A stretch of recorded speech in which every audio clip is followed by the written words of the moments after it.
Hello and welcome all once again to another Media Moogle review. I am Ole Gamer Joe, bringing you today the beats and fun of Rhythm of the Gods, which was just recently released on Steam and the Nintendo Switch from Liarlark. It is an indie rhythm action game that is currently $4.99. And boy, when you really get into the zone with this game, it is a ton of fun. Unfortunately, the fun ends all too quickly.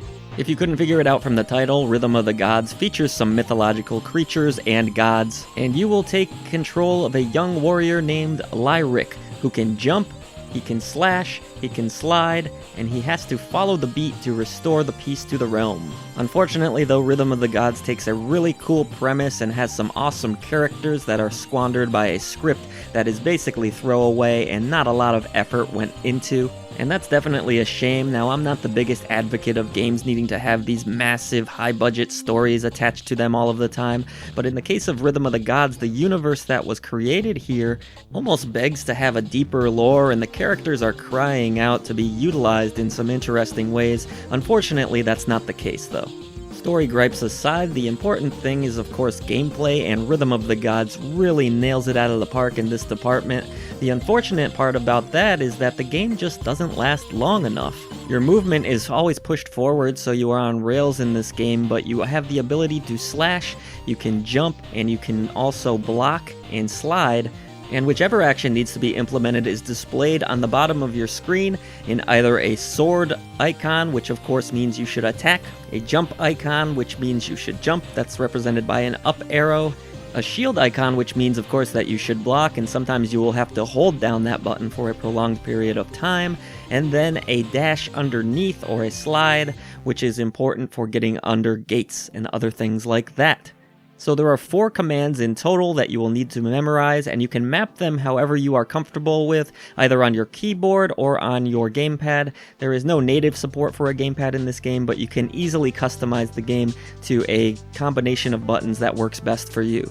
There are 3 difficulties to choose from in Rhythm of the Gods, and if you're anything like me, it's going to throw your brain for a little bit of a loop at first, so I would recommend starting on the easy mode, which is a little more lenient in terms of giving you health back. You of course earn your health back in this game by successfully entering combos for a prolonged period of time, and the easy mode seems to be more lenient with that. After I was acclimated to the controls and comfortable with them, I started to really get into the groove of this game. There's a great beat to the songs, and they're very synthy and enjoyable, and your head really moves along to the beat in this game. I had a blast bouncing up and down, jumping, dashing, slashing my way through the levels, and it feels so satisfying when you string off a great combination of attacks and jumps and various other actions. I really liked being able to jump into the air, slash an enemy, and then continue my combo on the ground. So satisfying, and such a cool way to innovate in the rhythm game department. Unfortunately, probably within 2 hours, I had completed easy, normal, and hard without much issue, and I was just dying for 20 to 30 more of these types of songs. Outside of the campaign, you really only have a marathon mode, which is just getting as far as you can in a song.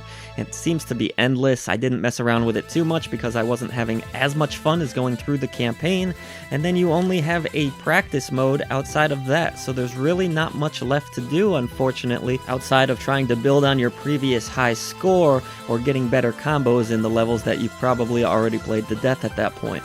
However, the developer of this game was actually quite honest with me about the length of the game and did say that there is more content in the works and coming, so that's really exciting, and it gives me hope that Rhythm of the Gods will eventually expand and feature a lot more songs. And that's really good news because Rhythm of the Gods has a great look to it with beautiful pixel graphics and fun design to the characters and enemies, a super bumping retro-infused soundtrack that had me bobbing and weaving along with it the whole way through, and while I do wish that this universe had been more fleshed out on the whole, there's no denying the fun and the moments of brilliance and sheer euphoria that you get from this game. Rhythm of the Gods is currently $4.99, so that's a pretty low price tag, and my advice would be if you are going to jump in now, just understand that it is a short experience, but you will be supporting a developer that has made an awesome product and is going to invest more into it. So is Rhythm of the Gods worth that $5 right now? In my opinion, yes, I I think it is, because it is such a unique, fun rhythm title. We don't get enough rhythm titles. I've always been a fan of this genre of games, and I did have a blast in those moments of bliss with Rhythm of the Gods. I do wish that it had come with more content out of the gate, but unfortunately it is what it is. Now really the hope is that Rhythm fans see what this game is and appreciate what it's doing and support it regardless of how much content it currently has, and that Rhythm of the Gods eventually finds its footing and becomes a more fleshed out experience. For more on Rhythm of the Gods and all of our other content, head on over to MediaMoogle.net, where we have some wonderful podcasts like the Gamer Joe Radio Show, a video game music podcast. And if you've enjoyed our video content today, please do hit that subscribe button below. It helps us grow and be able to cover more games and more content for you.